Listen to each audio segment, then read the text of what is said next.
विजय classes Jaipur पर आप सभी दोस्तों का स्वागत है। हम पढ़ रहे हैं आर्थिक समीक्षा 2025-26, जिसमें हमारे फर्स्ट चैप्टर शुरुआत करेंगे, क्योंकि पहले अपन ने आर्थिक समीक्षा का सार पढ़ लिया और 13वां चैप्टर से संबंधित जो वित्तीय संबंधित गणितीय आंकड़े थे उनको अपने अध्ययन कर लिया है। अब आने वाले एग्जाम में खर्च से संबंधित आंकड़े क्या पूछे जाएंगे उनके बारे में इस वीडियो में अध्ययन करने वाले हैं। और ये जो फर्स्ट चैप्टर है इसमें 2 से 3 वीडियो बनने की पूरी प्रबल संभावना है, क्योंकि ये बहुत ही बड़ा चैप्टर है, इसलिए ज़्यादा बड़ा वीडियो नहीं करते हुए इसको छोटा करेंगे। देखते हैं पहले अपन ने क्या क्या पढ़ा। तो अपन ने जीडीपी पढ़ ली थी राजस्थान की। जीडीपी कितनी है तो 9.82 लाख करोड़ रुपये स्थिर कीमतों पर और प्रचलित कीमतों पर 18.75 लाख रुपये। जीडीपी अखिल भारत की कितनी है 201.89 लाख करोड़ रुपये और 357.13 लाख करोड़ रुपये। ये आने वाले सभी एग्जामों में महत्वपूर्ण है, चाहे एसआई हो, आरएस हो, वीडियो हो, पटवार हो और एलडीसी जैसी बड़ी भर्ती में और फर्स्ट ग्रेड, सेकंड ग्रेड और असिस्टेंट प्रोफेसर जैसे एग्जामों में ये क्लास बहुत ही महत्वपूर्ण होने वाली है। शुद्ध राज्य घरेलू उत्पाद की बात करते हैं तो शुद्ध राज्य घरेलू उत्पाद कितना है राज्य का स्थिर कीमतों पर 8.59 लाख करोड़ रुपये और 16.85 लाख करोड़ रुपये प्रचलित कीमतों पर। राजस्थान का जीडीपी में योगदान कितना रहा तो भारत की जीडीपी में 4.86% स्थिर कीमतों पर, 5.25% किसमें प्रचलित मूल्यों पर। ये देख लेना, ये पहले मैंने पढ़ा दिए हैं आपको अच्छी तरह से। आगे चलते हैं अपने चैप्टर पर।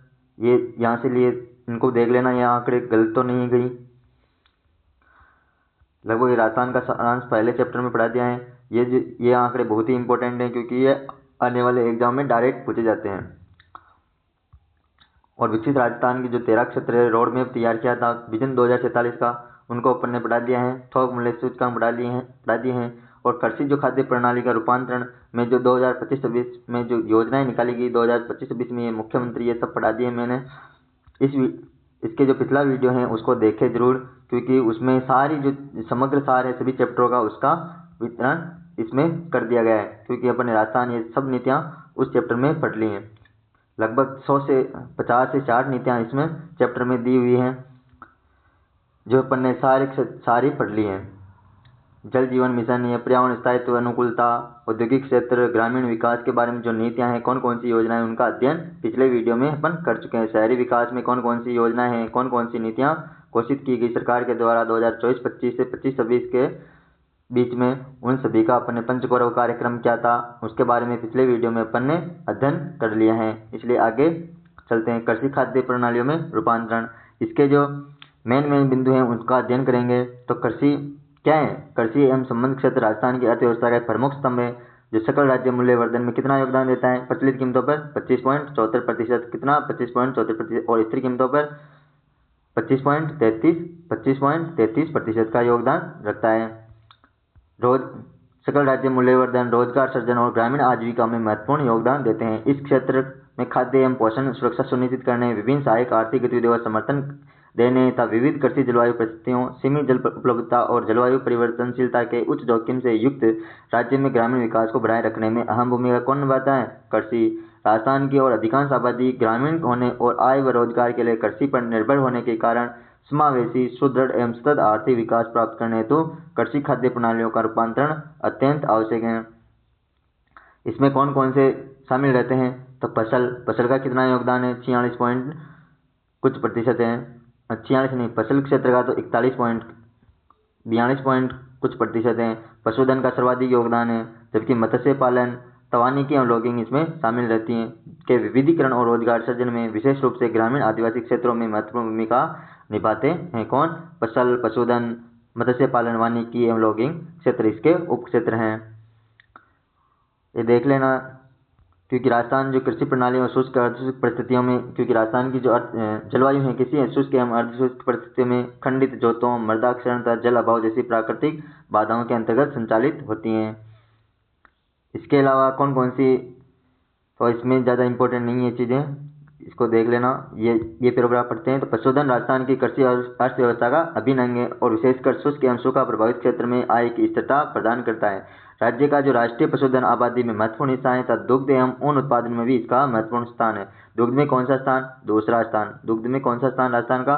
दूसरा स्थान है। पशुधन विकास के प्रयासों में नस्ल सुधार, पशु चिकित्सा अवसंरचना का विस्तार, रोग नियंत्रण, चारा विकास, स्वदेशी नस्लों का संरक्षण शामिल है। सहकारी संस्थाओं के माध्यम से पशुपालन समावेशी ग्रामीण विकास का एक प्रमुख चालक बनकर उभरा है, जो सुनिश्चित बाजार उपलब्धता, नियमित आय और महिलाओं की सशक्त भागीदारी प्रदान करता है। मत्स्य पालन विकास भी एक संबद्ध गतिविधि के रूप में महत्व प्राप्त किया है, जो जल निकायों के उपयोग में के माध्यम से आजीविका, रोजगार और पोषण सुरक्षा को सुदृढ़ करता है। ये ज़्यादा इंपॉर्टेंट नहीं है पैराग्राफ, अपन चलते हैं आंकड़ों में। ये विजन देख लो, कृषि क्षेत्र का विजन। तो विकसित राजस्थान एक्ट 2047 में कृषि क्षेत्र किस प्रकार भूमिका अहम करेगा उसके बारे में अच्छे से पैराग्राफ दिया हुआ है। यह आने वाले एग्जाम में बहुत महत्वपूर्ण है। ये पैराग्राफ ही महत्वपूर्ण होते हैं आर्थिक समीक्षा से। वर्ष 2047 तक राजस्थान भारत का अग्रणी कृषि शक्ति बनेगा। कब तक? वर्ष 2047 तक, जिसमें बेहतर उत्पादकता होगी, किसानों की आय दुगनी होगी और पर्यावरणीय स्थिरता में क्या होगी? वृद्धि होगी। हम पशुधन सशक्तिकरण करेंगे, सहकारी संचालित अर्थव्यवस्थाओं और उन्नत कृषि प्रौद्योगिकियों के माध्यम से समतापूर्ण ग्रामीण विकास की परिकल्पना करते हैं, मतलब कल्पना करते हैं। संतृप्ति आधारित जल ग्रहण से वन रोपण, जैव विविधता संरक्षण और जलवायु अनुकूलित कृषि द्वारा स्तरित भूमि का पुनर्स्थापन किया जाएगा एवं जल सुरक्षा क्या होगी? सुनिश्चित होगी। प्रौद्योगिकी सूक्ष्म सिंचाई, कटाई उपरांत नवाचारी स्वशासी प्रक्षेत्र प्रक्रियाओं को समन्वित प्रथाओं द्वारा राजस्थान एक आत्मनिर्भर अनुकूलित ग्रामीण अर्थव्यवस्था का निर्माण करेगा, जो राष्ट्रीय समृद्धि और वैश्विक प्रतिस्पर्धा को क्या करेगा? संवर्धित करेगा। इसके प्रमुख क्षेत्र कौन कौन से हैं? कृषि क्षेत्र के जो प्रमुख क्षेत्र कौन कौन से हैं? तो इसमें फसल विविधीकरण किस प्रकार होगा, पशुधन एवं चारा अवसंरचना का विकास किस प्रकार सरकार के द्वारा विजन 2047 के तहत किया जाएगा, जिससे विकसित राजस्थान में कृषि की आम भूमिका रह सके। मत्स्य पालन विकास करना, सहकारी ऋण सुलभता से उपलब्ध करवाना, कटाई उपरांत प्रबंधन और निर्यात करना, प्रौद्योगिकी एवं स्वचालन का निर्माण करना, उच्च तकनीक वाली खेती को प्रोत्साहन देना, जलवायु अनुकूलित कृषि करना और जल एवं जलवायु अनुकूलन पैदावारों को बढ़ाना, उनके उन्नत किस्मों की तैयार करना। कृषि में महिलाएं और युवा किस प्रकार भूमिका निभा सकते हैं, जिससे राज्य की आय में वृद्धि की जा सके और राज्य को सशक्त कृषि में बदला जा सके। शुरुआत करते हैं कृषि एवं संबंध का योगदान कितना रहा राज्य की अर्थव्यवस्था में। तो सकल राज्य मूल्यवर्धन में कितना योगदान रहा? कृषि एवं संबंध क्षेत्र का सकल राज्य मूल्यवर्धन में वर्ष 2021-22 में कितना था? स्थिर कीमतों पर 1.92 लाख से बढ़कर कितना हो गया? 2025-26 के अनुसार 2.23 लाख करोड़ रुपए, जो स्थिर कीमतों पर कितने की वृद्धि? 3.82% की वृद्धि को दर्शाता है।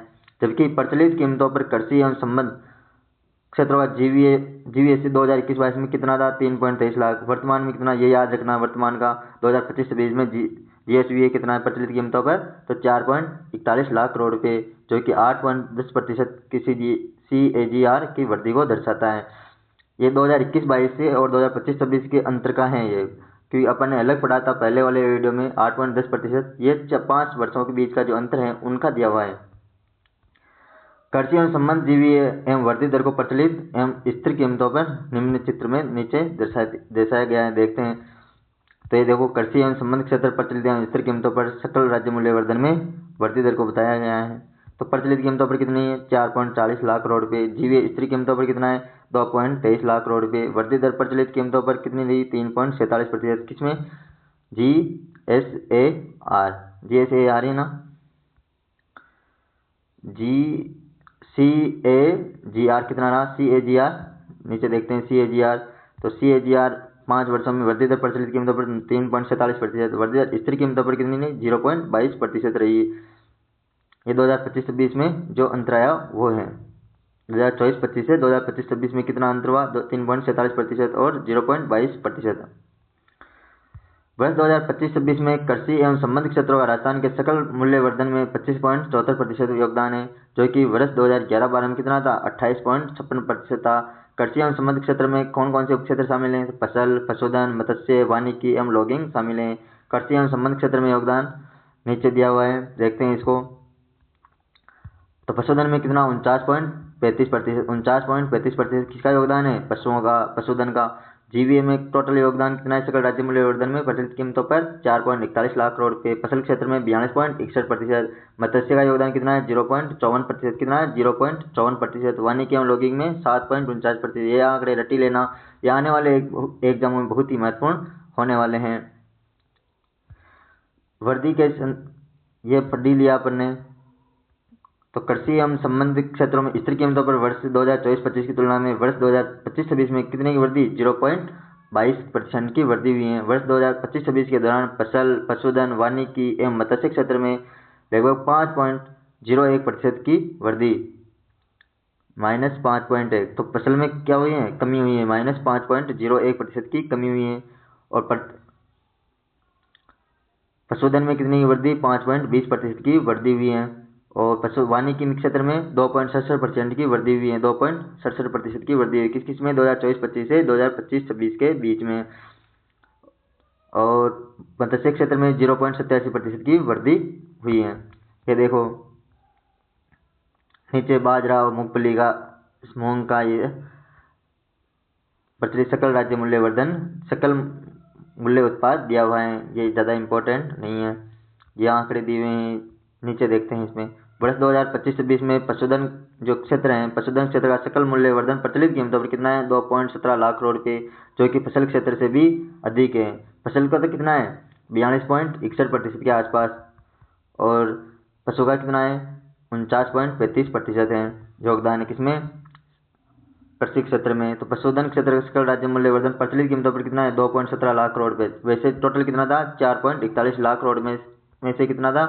तो पशुधन का ही 2.17 लाख करोड़ रुपये हैं, जो कि फसल क्षेत्र से भी अधिक है। पशुधन क्षेत्र की आय में दूध का प्रमुख योगदान है। लक्षित हस्तक्षेपों के माध्यम से पोल्ट्री और अंडा क्षेत्रों में अंडा क्षेत्रों के योगदान को और अधिक विविध बनाने तथा बढ़ाने की पर्याप्त संभावनाएं मौजूद हैं। वर्ष 2025-26 में प्रचलित कीमतों पर सकल मूल्य उत्पाद में पशुधन उत्पादों के योगदान प्रतिशत को नीचे दर्शाया गया है।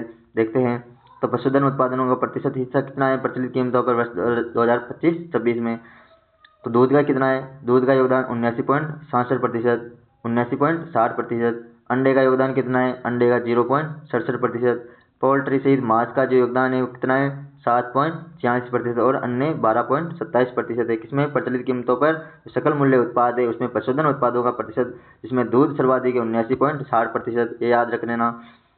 और अंडे कितने? 0.67%। ये इंपॉर्टेंट है आने वाले एग्जामों में। अब बढ़ते हैं राजस्थान समृद्ध कृषि के लिए कुशल भूमि उपयोग किस प्रकार किया जाता है? फसल पैटर्न क्या है? तो राजस्थान में शुष्क जलवायु, सीमित कृषि योग्य भूमि और जल संकट के कारण समृद्ध खेती के लिए कुशल भूमि उपयोग अत्यंत आवश्यक है। प्रमुख रणनीतियों में ड्रिप सिंचाई जैसी बूंद बूंद सिंचाई विधि जैसे जल संरक्षण तकनीकों को अपनाना, सूखा प्रतिरोधी फसलों जैसे बाजरा का उत्पादन करना, दालें उत्पादित करना को बढ़ावा देना था। पशुपालन के साथ कृषि वानिकी को एकत्रित करना, फसल चक्र, शून्य जुताई यानी पड़त भूमि और वर्षा जल संचयन जैसी सतत कृषि पद्धतियां मिट्टी के क्षरण को रोकने और उत्पादकता को बढ़ाने में सहायक हो सकती हैं। वर्ष 2024-25 में राज्य का रिपोर्टिंग क्षेत्र कितना है? 343.43 लाख हेक्टेयर, 343.43 लाख हेक्टेयर, जो बहुत ही महत्वपूर्ण है। आने वाले एग्जामों में पूछा जाएगा कि 2024-25 में राज्य का जो रिपोर्टिंग क्षेत्र है वो कितना है?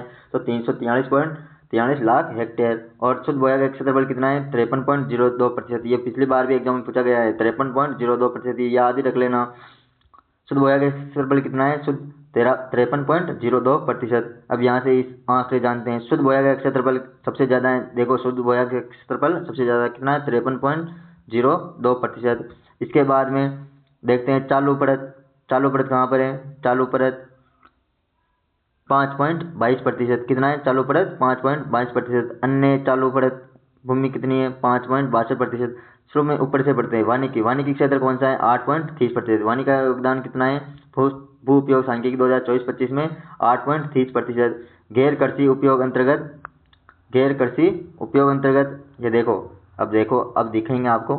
तो वानिकी क्षेत्र में 8.30%, गैर कृषि उपयोग अंतर्गत भूमि में 5.96% योगदान है। उत्सरता कृषि अयोग्य भूमि कितनी है? 6.85%। ये याद रख लेना आंकड़े, 6.85% उत्सरता कृषि अयोग्य भूमि है। स्थायी चारागाह था अन्य गोचर भूमि कितनी है राजस्थान में? तो 4.81%। कितनी है? 4.81%। विविध वृक्ष फसलों और उपवनों के तहत जो भूमि दी जाती है वो कितनी है? 0.11%। कृषि योग्य जो बंजर भूमि, ये इंपॉर्टेंट है। बंजर भूमि कितनी है राजस्थान में? 10.11%। कितनी है? 10.11%।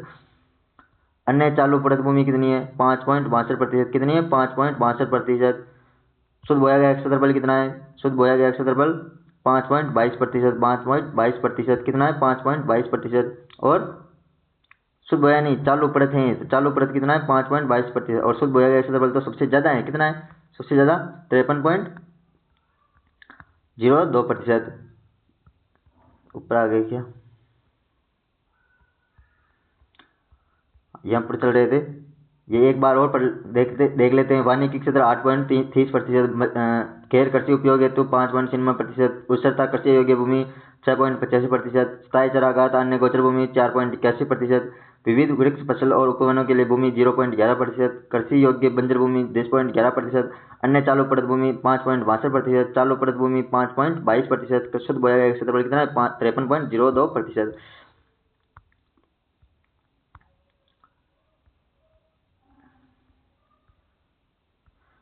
प्रचलित जोतधारक की बात करते हैं तो प्रचलित जोतधारक राज्य में जो कृषि गणना 2015-16 के अनुसार कुल प्रचलित भूमि जोतों की संख्या कितनी है 76.55 लाख है, जबकि वर्ष 2010-11 में कितनी थी 68.88 लाख थी, जो बढ़कर कितनी होगी 2015-16 में कृषि गणना में 76.55 लाख टोटल प्रचलित भूमि जोतें हो गई हैं। अर्थात भूमि जोतों में कितने की वृद्धि 11.14% की वृद्धि, ये इंपॉर्टेंट आंकड़े हैं। 76.55 लाख और 11.14% की वृद्धि को दर्शाता है।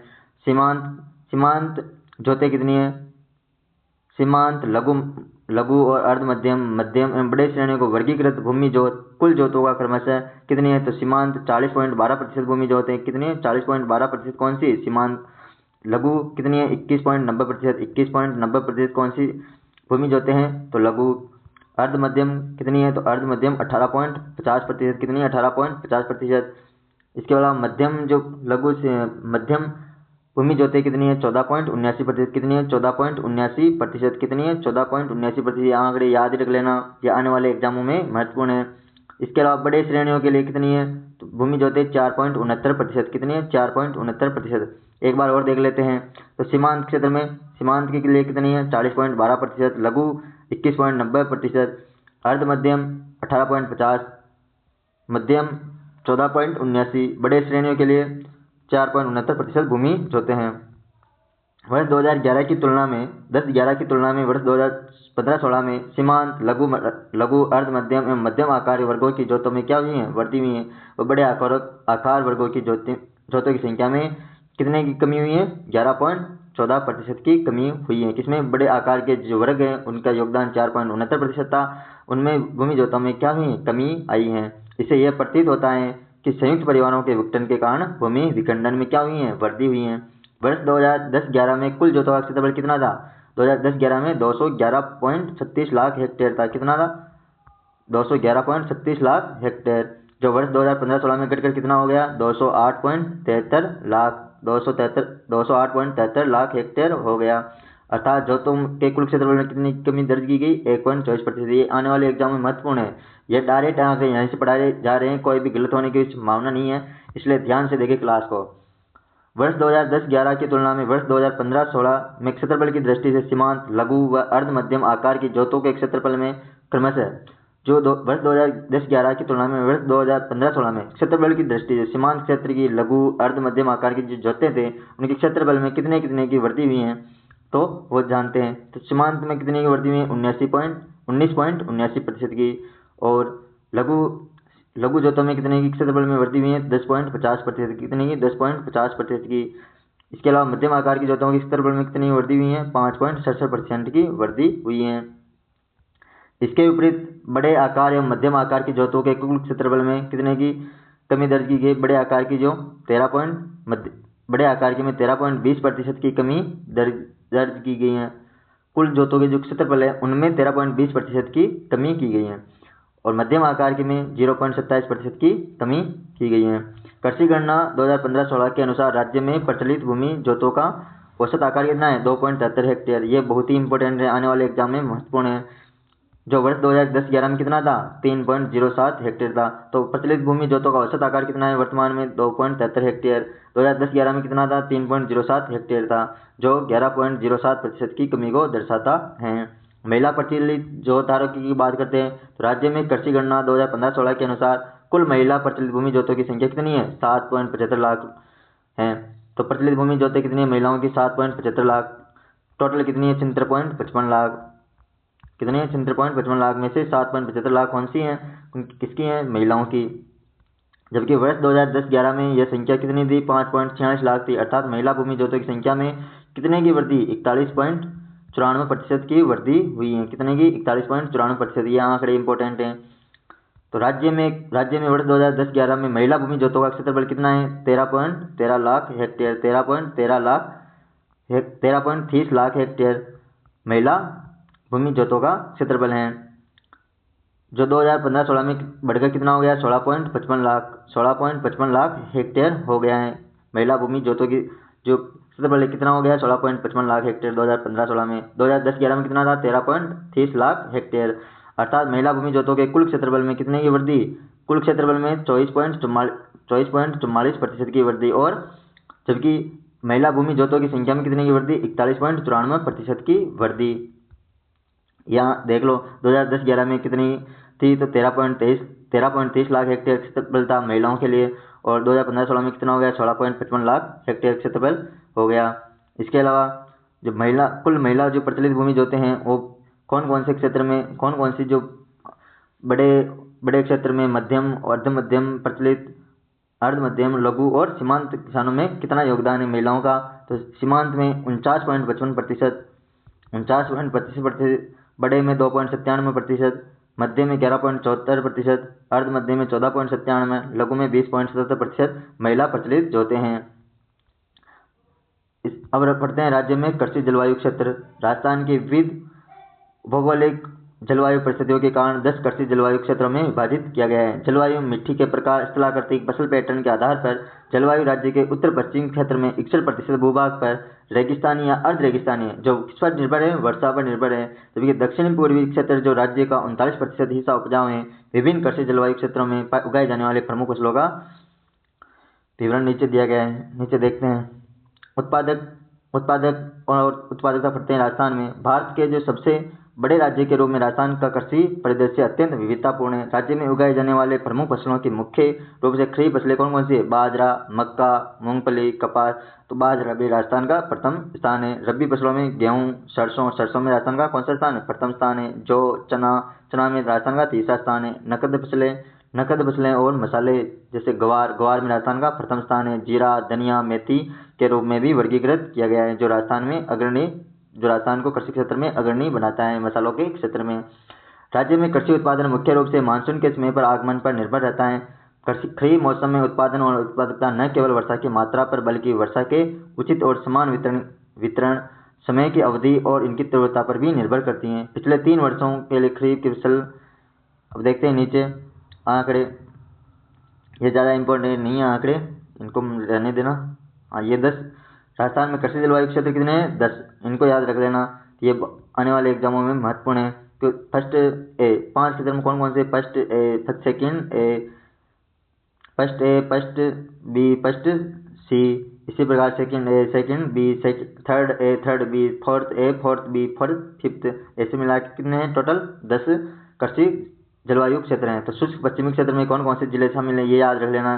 जोधपुर, फलोदी, बाड़मेर और बालोतरा जिले शामिल हैं। और इसमें कौन कौन सी फसलें की जाती हैं वो आपको पता चली जाएगा। वैसे उत्तर पश्चिमी सिंचित मैदानी क्षेत्र में कौन कौन से जिले? तो श्रीगंगानगर एवं हनुमानगढ़।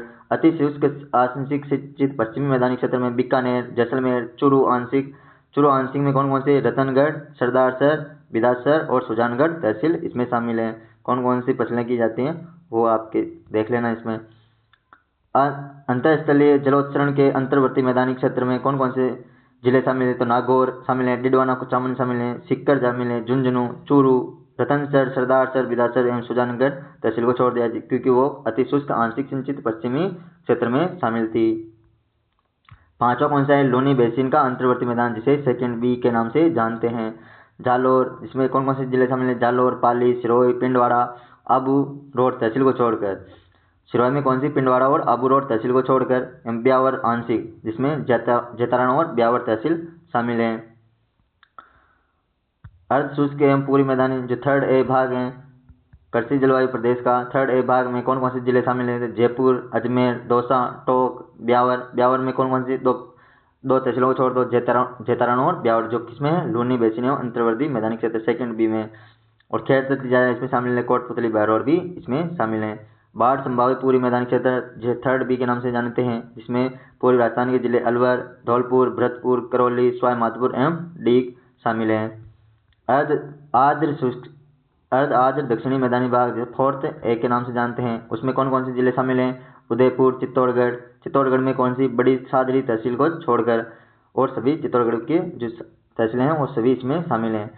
राजमंद इसमें शामिल हैं, भीलवाड़ा शामिल है, सिरोही आंशिक, वहाँ पर जो पिंडवाड़ा और अबू रोड तहसील नहीं थी, यहाँ पर पिंडवाड़ा और अबू रोड तहसील हैं। किसमें? अर्ध आर्द्र दक्षिणी मैदानी भाग में, फोर्थ ए में। फोर्थ बी में आर्द्र दक्षिणी मैदानी भाग जो नीचे का जो वागड़ क्षेत्र है वो मिले, जिसमें डूंगरपुर, बांसवाड़ा, प्रतापगढ़, सुलम्बर एवं चित्तौड़गढ़ आंशिक, जिसमें बड़ी सादरी तहसील शामिल है।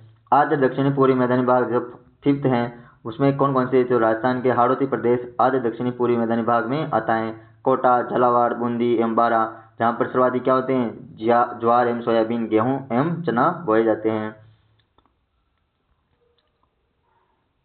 ये राज्य में जो खरीफ और रबी फसलों के जो क्षेत्रफल और उत्पादन कितना हुआ उनका अध्ययन कर लेते हैं, और इनका अध्ययन करने के बाद मुख्य फसलों का जो योगदान रहा उनका अध्ययन करने के बाद ये वीडियो समाप्त करेंगे, आगे की कक्षा में पढ़ेंगे। तो अनाज कितना रहा 2025-26 अग्रिम में?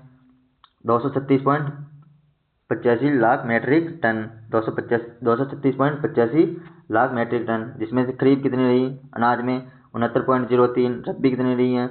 167.82 लाख मेट्रिक टन।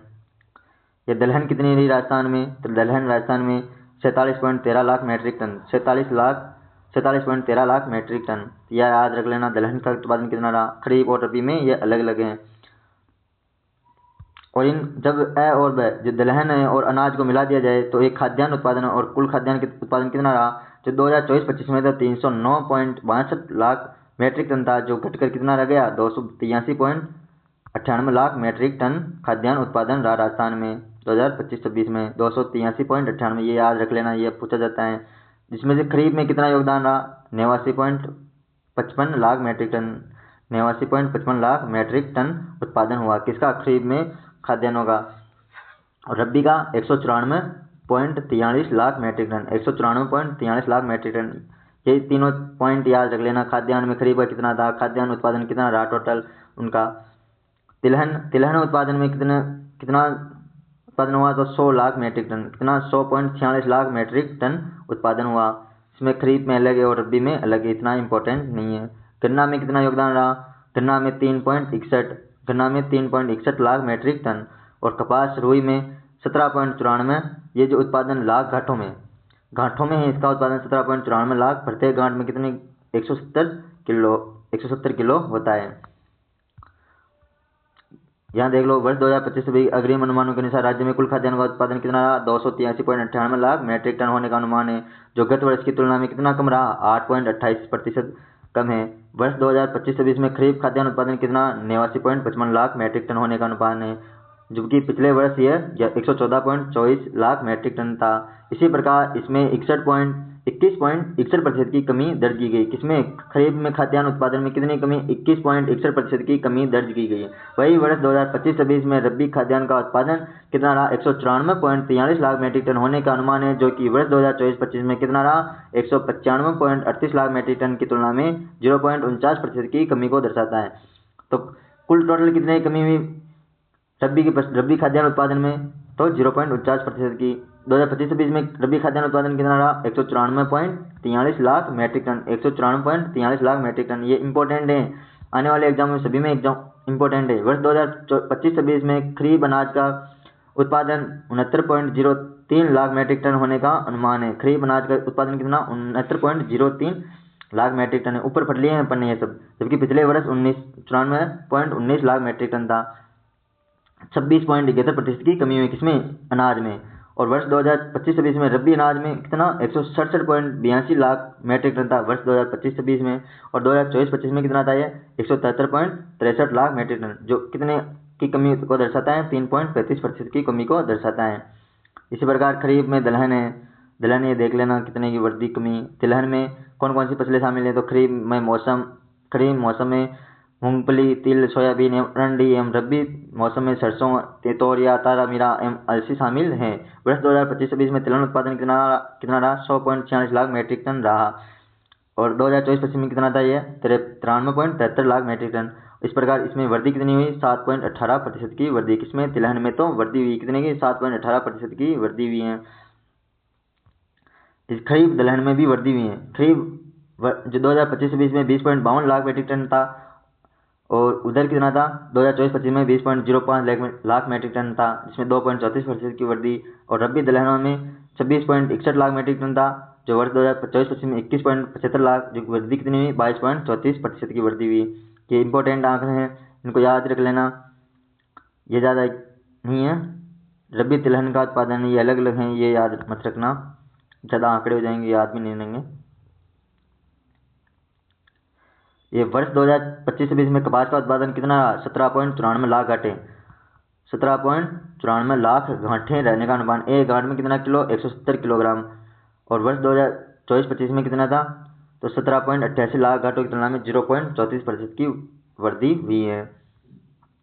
गन्ने का उत्पादन कितना रहा? तो वर्ष 2024 में 25-26 में गन्ने का उत्पादन 3.61 लाख मीट्रिक टन अनुमानित है। गन्ने में कमी कितनी हुई? 22.37% की, क्योंकि 2024-25 में कितनी थी? 4.65 लाख मीट्रिक टन था। तुलनात्मक स्थिति पढ़ लेते हैं। इसमें प्रमुख कृषि फसलों में राजस्थान की तुलनात्मक स्थिति क्या है? वर्ष 2023-24 में राजस्थान देश में बाजरा, राई, सरसों, कुल तिलहन, मोटे अनाज और ग्वार फसलों के उत्पादन में प्रथम स्थान है। तो प्रथम स्थान किन की फसलों में? तो बाजरा, कौन कौन सी में? बाजरा, राई एवं सरसों, किसमें? राई एवं सरसों में प्रथम स्थान है। कुल तिलहन में प्रथम स्थान है, कुल तिलहन में। मोटे अनाज में प्रथम स्थान है। और ग्वार में फसलों के उत्पादन में राजस्थान कौन सा स्थान है? प्रथम स्थान है। मूंगफली के उत्पादन में राजस्थान द्वितीय स्थान पर है। चना, कुल दलहन और सोयाबीन के उत्पादन में कौन सा स्थान राजस्थान का? तृतीय स्थान रहा है। प्रमुख कृषि फसलों के उत्पादन में राजस्थान की अन्य राज्यों के साथ तुलनात्मक स्थिति इस प्रकार है। तो इनका देख लेते हैं, ये बहुत ही इंपॉर्टेंट है, ये सारणी याद रख लेना। प्रमुख फसलों के उत्पादन में अन्य राज्यों के साथ तुलनात्मक स्थिति कर रहे हैं। तो राई एवं सरसों में राजस्थान का प्रथम स्थान है, और द्वितीय स्थान मध्य प्रदेश का है, और तृतीय स्थान किसका है? उत्तर प्रदेश। ये राजस्थान प्रथम स्थान तो याद ही रख लेना। प्रथम स्थान किसका है? राजस्थान का तो याद ही रखना है। राजस्थान का कौन सा स्थान? राई एवं सरसों में राजस्थान का प्रथम स्थान है। योगदान कितना रहा? देश के कुल उत्पादन में राजस्थान का योगदान कितना? 43.43% राई एवं सरसों में योगदान है। बाजरा में कितना योगदान? 41.34%। कौन सा स्थान राजस्थान का? प्रथम स्थान। दूसरा किसका है? उत्तर प्रदेश का। याद रख लेना, बाजरा 41.34%। कितना योगदान? 41.34%। कुल तिलहन में राजस्थान का कितना योगदान? 23.61%। मोटे अनाज में राजस्थान का 14.21%। ग्वार में 88.20% योगदान, राजस्थान प्रथम स्थान पर। इन सभी में राई एवं सरसों, बाजरा, कुल तिलहन, मोटे अनाज, ग्वार में राजस्थान का प्रथम स्थान है। तो राई और सरसों में 43.43%, बाजरा में 41.34%, कुल तिलहन में 23.61% योगदान, मोटा अनाज में 14.21%, ग्वार में 88.80% योगदान रखता है। और मूंगफली में राजस्थान का कौन सा स्थान? मूंगफली में राजस्थान का दूसरा स्थान। पश्चिम में कौन सा स्थान? गुजरात का। ये कितना योगदान देता है राजस्थान में? देश में 19.91% योगदान मूंगफली का राजस्थान का है। चना का राजस्थान में तृतीय स्थान है। पहला स्थान मध्य प्रदेश का, दूसरा महाराष्ट्र का, तीसरा राजस्थान का है। तो इस राजस्थान में कितना चना उत्पादन होता है? 17.39%। 17.39%। देश का 17.39% चना उत्पादन कहाँ पर होता है? राजस्थान में। कुल दलहन कितना? 13.76%, राजस्थान का तीसरा स्थान। सोयाबीन में राजस्थान का तीसरा स्थान। दोनों में, कुल दलहन और सोयाबीन में और चना में मध्य प्रदेश का पहला स्थान है। और सोयाबीन में राजस्थान कितना योगदान देता है? 8.96%।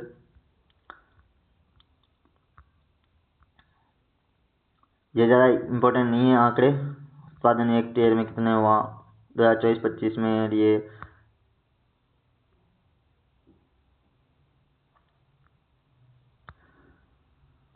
इन सभी जो यहाँ तक इस चैप्टर में पढ़ लेते हैं। अगले वीडियो पे अपन इस कृषि खाद्य प्रणालियों का रूपांतरण को समाप्त कर देंगे, इस चैप्टर को समाप्त कर देंगे। इसलिए पढ़ते रहे क्लास को, और लाइक करें, शेयर करें, अपने दोस्तों को बताएं कि इससे बेहतर क्लास नहीं हो सकती, क्योंकि अपन ने जो आर्थिक समीक्षा की जो बुक हैं उनसे ही अपन पूरा अध्ययन कर रहे हैं। पहले अपन ने नीतियाँ पढ़ा दी, पूरी सभी चैप्टरों का समग्र सार पढ़ा दिया।